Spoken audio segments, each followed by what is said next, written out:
Welcome to Kim's Creativity Hacks.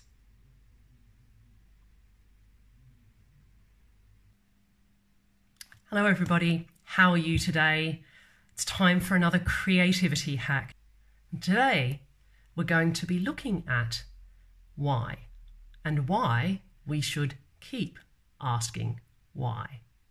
So you might remember as a kid, there's certainly a stage I think kids go through where it's just why. It's this incessant curiosity about absolutely everything. And my mother still tells me stories about, I just wouldn't let anything go. It was always like, well, why is that, Mummy? And, well, why is that? Well, why is that? And anyone who's a parent will probably know that the answer of just because doesn't really cut it. I was watching a vlog done by a colleague of mine called Charles Fellows, and he was talking about how he works with his clients to get to the right problem to be solved. Sometimes in this very fast-paced world, we cut short the exploration into why things are, and we head straight for solutions because that's what gives us our reward. We're expected to act quickly and move fast is really the mantra, isn't it? What it made me think about is some of the techniques I've actually used to do that in business.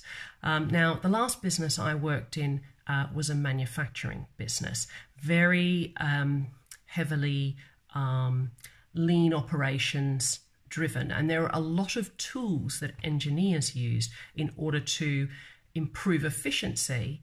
And in doing that, what they're trying to do is get to the root cause of the problem. So you have a symptom, and what they have is a whole lot of different techniques for finding out what the real cause of that symptom or problem might be. And there's a technique that I've used in the past called 5 Whys, which I really like, and I think it's a great way of expanding your creativity, albeit in a little more structured way. Now I'm going to walk you through an example from my manufacturing days to give you an idea of what can be generated using the 5 Whys approach. Here's an example of how we might use the 5 Whys technique in a manufacturing business. So let's have a look. What might be the problem we think we're trying to solve? We might have an issue that our profit is too low. It's not where we expected it to be. So we can ask, why is that? Well, our costs could be too high, or our income could be too low. Let's go back to costs are too high. So again, we ask why that might be. We can explore and see perhaps our manufacturing costs may be over budget, or our overheads may be too high.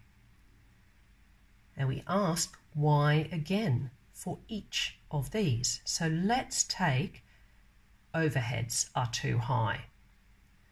So we look at why,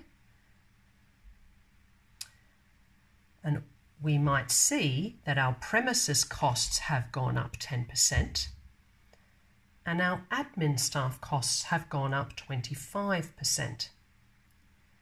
So again, we ask, why might this be?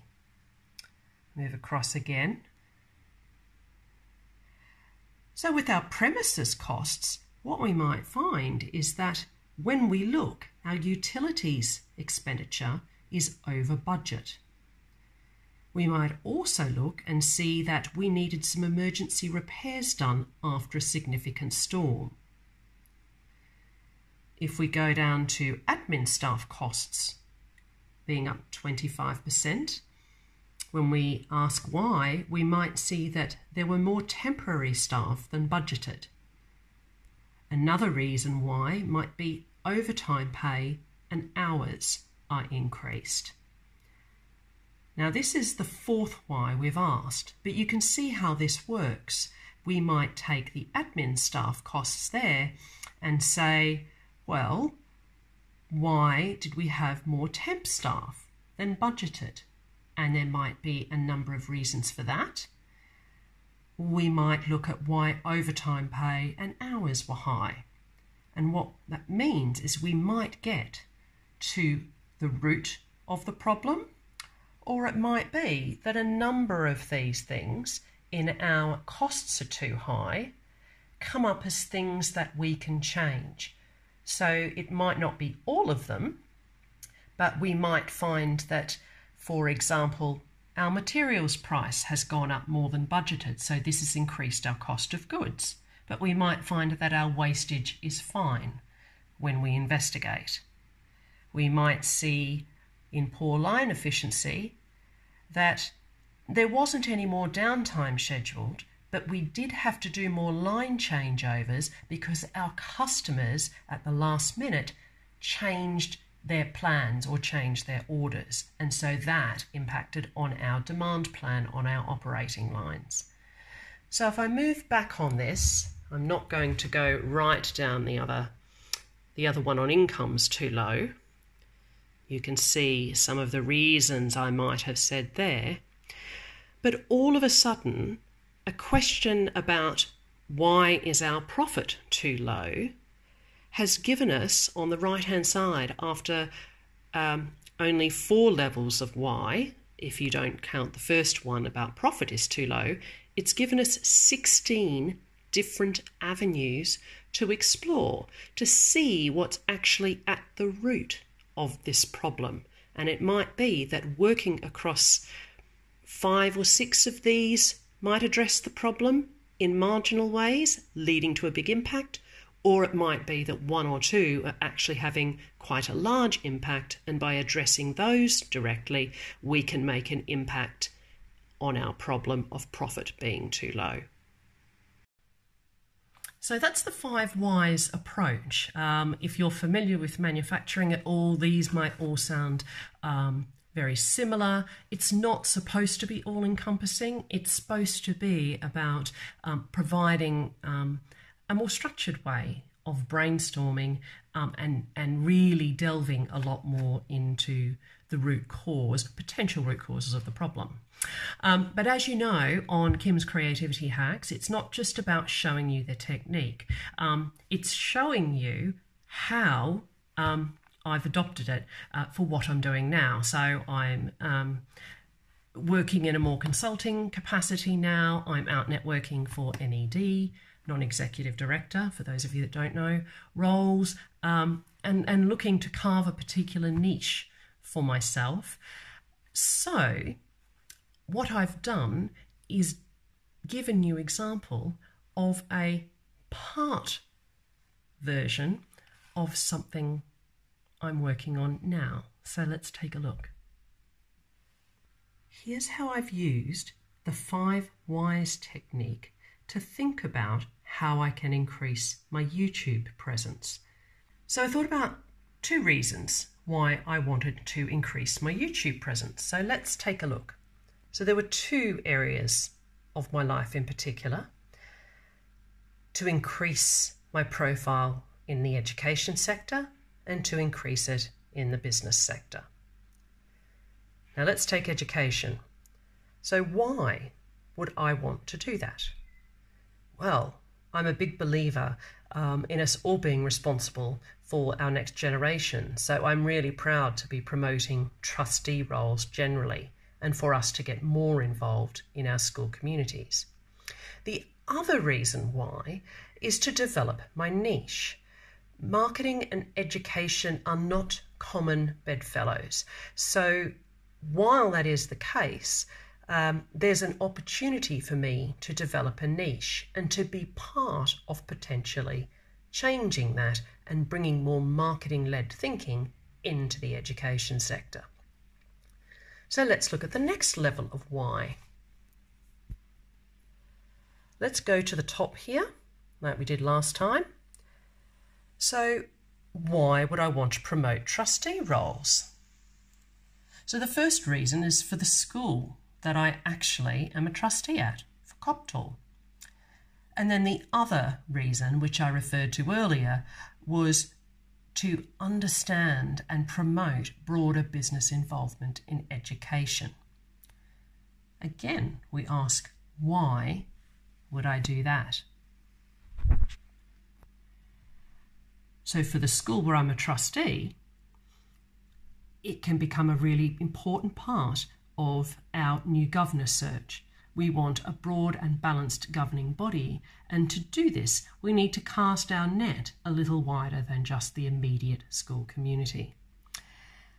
Also, we want to be a school of choice in our community for our girls and for our parents, but also to attract great trustees.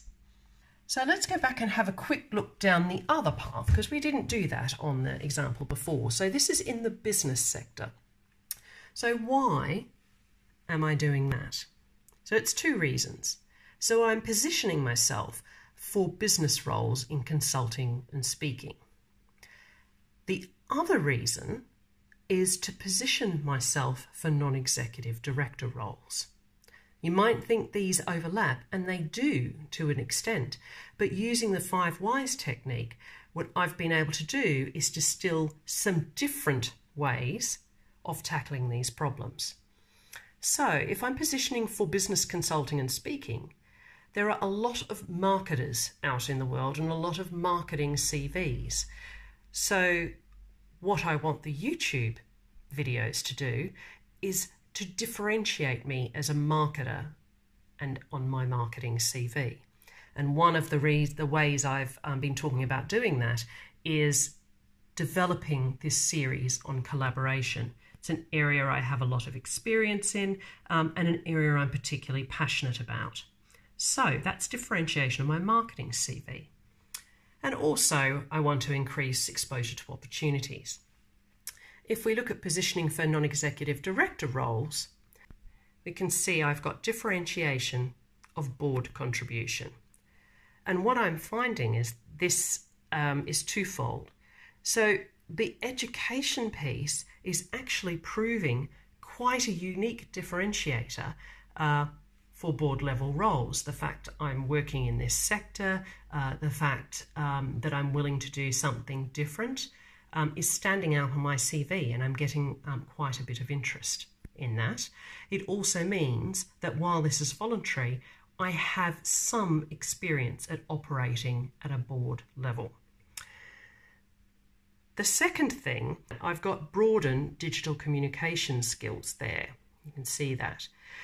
The other thing that's a real gap on boards is any digital expertise. Now, this might be in the broader context of looking at digital technologies like artificial intelligence, distributed ledger and blockchain technologies, or it might just be at how do we operate as a business in a digital world with consumers that are extremely digital in the way they behave and the way they shop. So doing this YouTube challenge and then expanding that into these series, I think is a great way for me to not only learn, but also to demonstrate that I'm constantly looking for ways to improve and broaden my digital skills. So as you can see, my increased YouTube presence is an ongoing thing. But it was, really useful to try and articulate why I might do all the different things. So I'm starting out by increasing presence, but why do I want to do that in education and then in business? And then why do I want to do that in business? It allows you to articulate much more clearly either what the problem is to solve, which is one way of looking at it, or what the opportunity is to capture is another way of looking at it. So it's a work in progress, and it's actually a technique I went back to, having listened to Charles's video message and thinking, I have a technique that I should pull out of the toolkit and use for myself. So that's today's creativity hack. Keep asking why, and 5 whys as a tool is a great way to do that. If you have any questions or you've got experience of using the 5 whys tool, please let me know. I'd love to hear your thoughts. Give it a go. I hope you find it useful. It might help you to articulate lots of different strands and opportunities in your business. So that's it for today. Thanks for tuning in. Stay tuned. There'll be more creativity hacks coming your way. This is number 4, so there's another 3 in the creativity hacks playlist. If you haven't seen them before, that you can enjoy on my YouTube channel. This is me, Kim Hamer, live on YouTube, signing off. Get creative, and I'll see you tomorrow. Bye-bye.